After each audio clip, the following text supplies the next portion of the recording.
Nos debeu marques que pourriez lucrer, est din lo país. En fin un renver, ah, contentus ensem que vive, ah, que vive, lontem. Nous arrivâmes par la route de Cavaillon, c'était en 1763 à la mi-mai. Partout, les cerisiers, les aubépines étaient en fleurs, la Provence resplendissait. Une pastorale occitane nous accueillit, mon bon peuple de la Coste, tout attroupé autour de son maire, qui me fit son compliment de bienvenue. Tous promirent et jurèrent d'être à l'avenir, comme par le passé, bons, loyaux et fidèles vassaux du marquis et des siens, de garder son secret, d'éviter son dommage, de rechercher son profit honnête de tout leur pouvoir, de point dédire, ni se soustraire à sa juridiction. Les vieilles familles de la Coste me furent présentées, et je les accueillis avec bienveillance. Cette évocation me ramène 50 ans en arrière. Et pourtant, les noms de mes vassaux n'ont pas quitté ma mémoire. Vous, les Happy, les Paulet, les Chauvin, les Perrotet, Paillance, Sambuc, Granier, Vidal. Visages si souvent croisés, tour à tour amis de ma personne, traîtres à ma cause, pilleurs de mes meubles, complices de mes fuites, acteurs des spectacles donnés en mon château, buveurs de mes bouteilles, amants de mes servantes, tous, oui, tous, un jour ou l'autre, attachés à ma perte. Qu'êtes-vous devenus? Je l'avoue, je vous ai souvent malmené, mais ne suis-je pas toujours allé dans vos maisons m'informer de vos ressources, de vos facultés, de vos familles? J'aimais parler votre patois, et entre nous, vous seul avez mesuré dans la plus exacte vérité l'ampleur de mes débauches, n'est-ce pas? Elles furent l'œuvre, oui, d'un jouisseur, mais certainement pas celle d'un criminel. Vous en convenez donc. Que ne fûtes-vous mesuré? Aujourd'hui, j'envie vos existences comme je déplore la mienne. Lors de mon premier séjour à la Coste, au lendemain du bal donné en mon honneur, je m'éveillai de bonne heure. Je me rendis sur le haut de la tour et contemplai l'aube claire sur les contreforts des monts du Vaucluse, le sommet du Ventoux. Ce fut mon premier séjour d'adulte à la Coste. Je crois que j'en fis 7 dans mon existence. Au dernier, il y a 17 ans désormais, je n'eus pas le cœur assez fort pour m'approcher des ruines et des décombres laissés par les émeutiers de 1792. Je contemplais depuis Beaulieu les pans des murs en lambeaux, la mort dans le cœur. La Coste déjà ne m'appartenait plus. Et me vient à l'esprit que ce château est comme l'emblème de ma vie, et que celle-ci est comme une ombre portée sur ses murs. Jadis, ces murs furent solides et hardis, tels que je le fus dans l'été de ma jeunesse. Ce furent les tourments, les heures de pleine gloire sur la Coste. Puis l'automne venu, ils furent malmenés par les tourments et les tempêtes et servirent de refuge aux proscrits que j'étais devenu. Quand mon existence ne fut plus que ruine, ces murs s'effondrèrent. Quand je revins en 1763 à la Coste, à 23 ans, bouillonnant de désirs et de sève, j'en fis un vaste théâtre. De ce théâtre, je fus l'architecte, le metteur en scène, le décorateur. Je m'emparais de tous les rôles. J'arrivais par la route de Ménherbe, à bride abattue d'un bond, je franchissais le pont-levis, en 2 enjambées l'avant-cour, et parvenu au pied de la tour, j'avais déjà tout mon monde à mes pieds et sous mes ordres. Domestiques, comédiens, maîtresses, vassaux, régisseurs. Mon appétit était celui d'un ogre.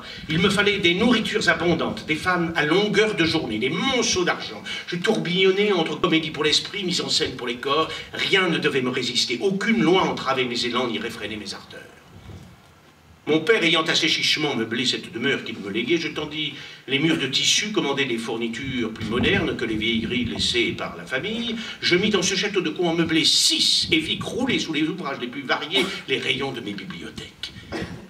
Telles les parois de ma forteresse, ma vie me semblait à l'abri de tout dommage. De surcroît, à cette époque, si je faisais frémir de crainte ma famille, j'obtenais d'elle une bienveillance complice. Et on ne me blâmait point ouvertement. Toutes les rumeurs étaient étouffées, les victimes de mes inconduites soudoyées, les plaintes isolées. Quelle aurait été ma vie si paisible Seigneur en mes terres et moins excessif en ma conduite? Je m'y étais établi sans cesse. De là, j'aurais régi mes propriétés de Saumanne, de Mazan, mon mas de cabane en Arles. Mais la rage du théâtre me fit faire tant de dépenses outrées qu'elle me détourna de cette sage administration. Et puis d'autres folies bien dans l'air du temps dont je payais le prix avec la plus extrême rigueur. que vaste était insuffisante à la satisfaction de mes goûts. J'avais aussi dans le sang de qui tenir. Fils d'un père libertin joueur, infidèle, prodigue avec l'argent d'autrui, et neveu d'un oncle qui m'éduqua dans l'esprit de débauche, c'est à Paris, en hôtel de Condé, que je passai mes premières années dans le sein du luxe et de l'abondance. J'étais déjà despote et colère, et il me semblait que tout dut me céder, que l'univers entier dut flatter mes caprices. Le sang bouillant de désir, la tête pleine de violence, révoltée contre la religion et absolument inapte à toute allégeance à Versailles, je m'engageai dans une existence qui ne pouvait être rien moins qu'aventurière. Je me levais tous les matins pour chercher le plaisir. Cette idée me faisait tout oublier.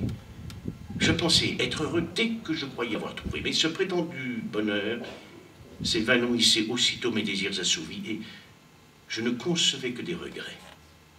J'étais désespéré.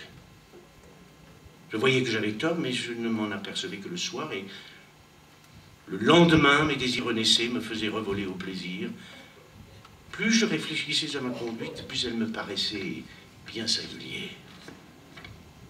Lacoste ne pouvait donc être qu'un séjour utile au repos de mon corps et de mon âme entre deux péripéties amoureuses. À 23 ans, je fus tristement marié à une beauté ingrate sur ordre d'un père plus soucieux par cette union de s'acquitter de ses dettes que de satisfaire à mes désirs. Je tentais de me fixer à Lacoste et d'y mener une vie rangée, mais tout cela me lassait fort et je cherchais des plaisirs toujours plus grisants, audacieux et illicites. Ma tête était pleine d'images de folles débauches, de corps féminins soumis, de ces expériences que les mœurs réprouvent, mais qu'il me fallait vivre de tout l'embrasement de mes sens. Empêché de vivre mes pulsions, j'entrais dans de folles fureurs. Ainsi j'ignorais les lois et les châtiments, bravais les premières, méprisais les seconds, pensant que mon nom et mon rang me mettaient au-dessus de ces fléaux vulgaires qui ne devaient frapper que le peuple. Un jour peut-être se penchera-t-on sur mon souvenir, un jour peut-être dans une société plus humaine, s'avisera-t-on de reconsidérer les affreuses injustices qu'on me fit subir, les terribles tourments qu'on m'infligea. Si un seul de mes cris doit résonner, il le faut impérativement. Ce n'est pas celui de M. de Sade trahi, de M. de Sade enfermé, de M. de Sade censuré, mais le cri de M. de Sade constamment bâillonné face à la justice par les terribles effets du calvaire de l'arbitraire.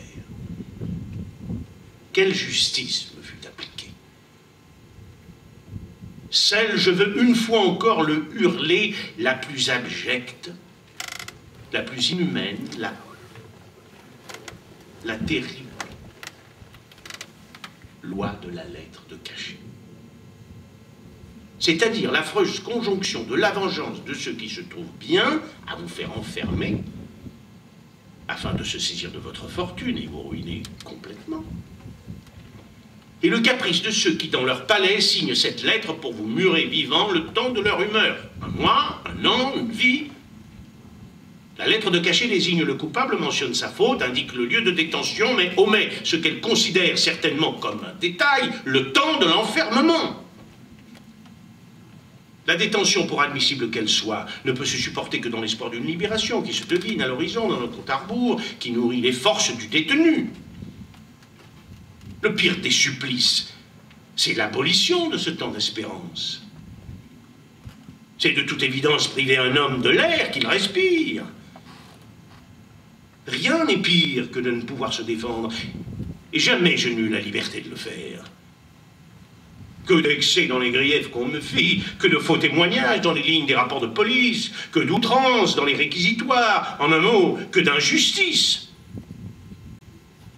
Héritier de la mauvaise réputation de mon père et associé au nom de mon oncle, je naquis déjà porteur de mes futures sentences. Je ne fis, c'est entendu, que les aggraver. Mais d'autres furent de vrais criminels et jamais ne furent condamnés. À cet instant, la bougie livre sa dernière lueur, comme moi je le sens assurément mon dernier souffle. Je me nomme Donatien Alphonse François de Sade. Maudit je suis né et maudit je meurs.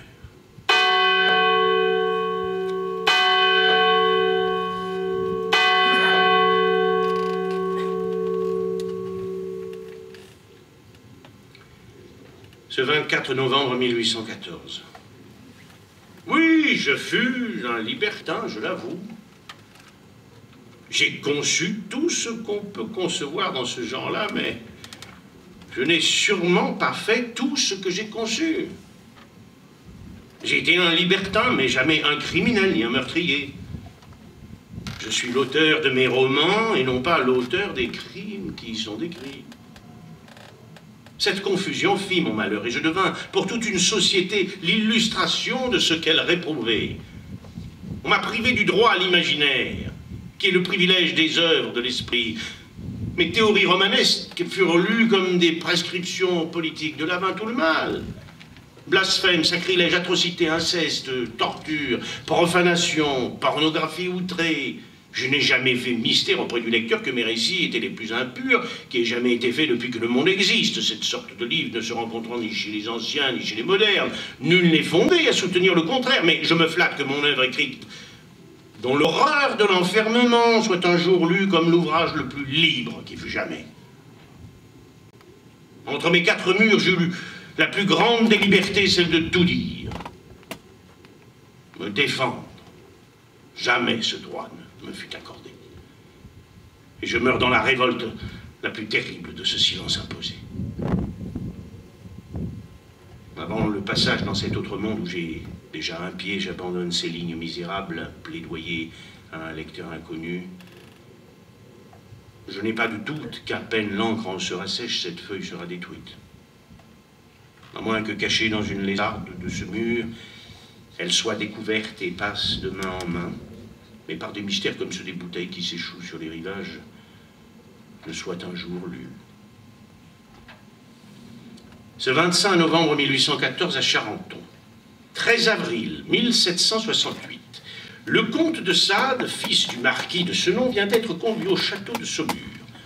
Le motif de sa détention est un trait si bizarre et si cruel qu'on ne peut le regarder que comme l'effet d'une tête aliénée.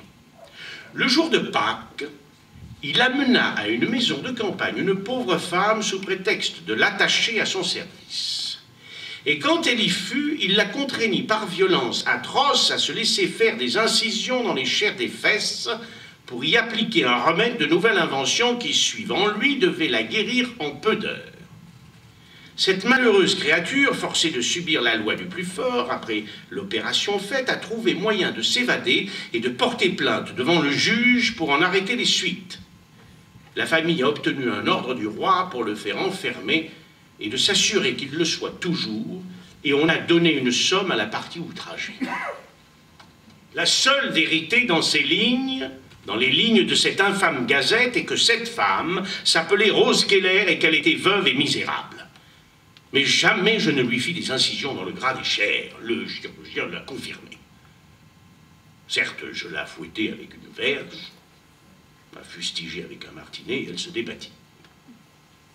Attachée au montant du lit, elle dut subir, contre sa volonté, mais en échange d'une somme convenue, ce que d'autres créatures réclament de leurs amants pour parvenir au plaisir.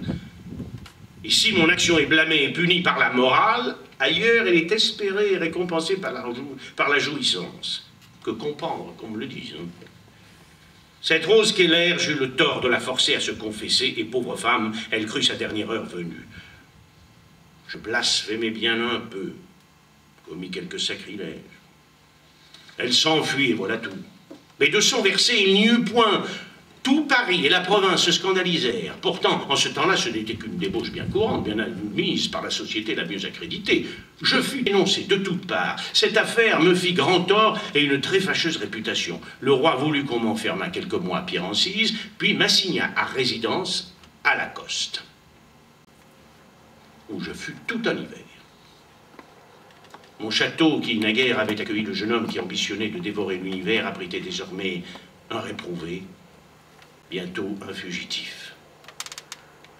Dans ces murs où, il y a peu encore, je jouais tous les rôles, de jour comme de nuit, il fallait désormais jouer à ne pas être reconnu, emprunter les hardes d'un paysan comme la soutane d'un récollet, moi, le contenteur de la religion, le pourfendeur des tonsurés.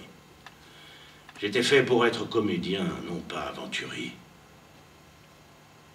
L'automne tombait sur la coste et tout, faute d'argent, était promis à la pénombre. Je passais des soirées dans mon cabinet, madame avec ses femmes dans sa chambre, et à l'entrée de la nuit, le château se trouvait irrémissiblement fermé, feux éteints, plus de cuisine, et souvent plus de provisions. La Provence résonnait de mes aventures, et il ne se fouettait pas un chat sans qu'on se dise « c'est le marquis de Sade ». Les premières lézardes dans les murs du château apparurent, et le vent de Mistral faisait gémir les fenêtres disjointes. L'hiver fut glacial.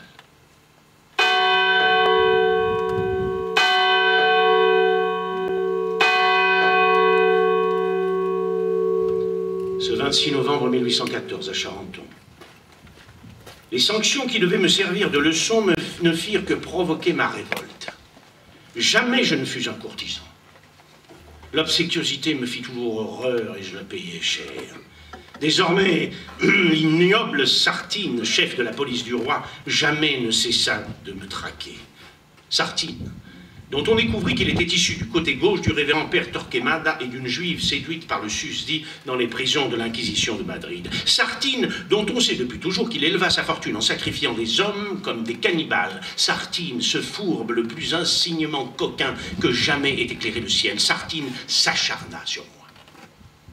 Sartine et ses sbires, ces fils de jardiniers, de bateleurs d'Avignon, fils d'alguazils, de galériens, tous fraîchement sortis de la boue et de la crapule, n'apportant aux places où leur bassesse les mire que les vices honteux de leurs origines.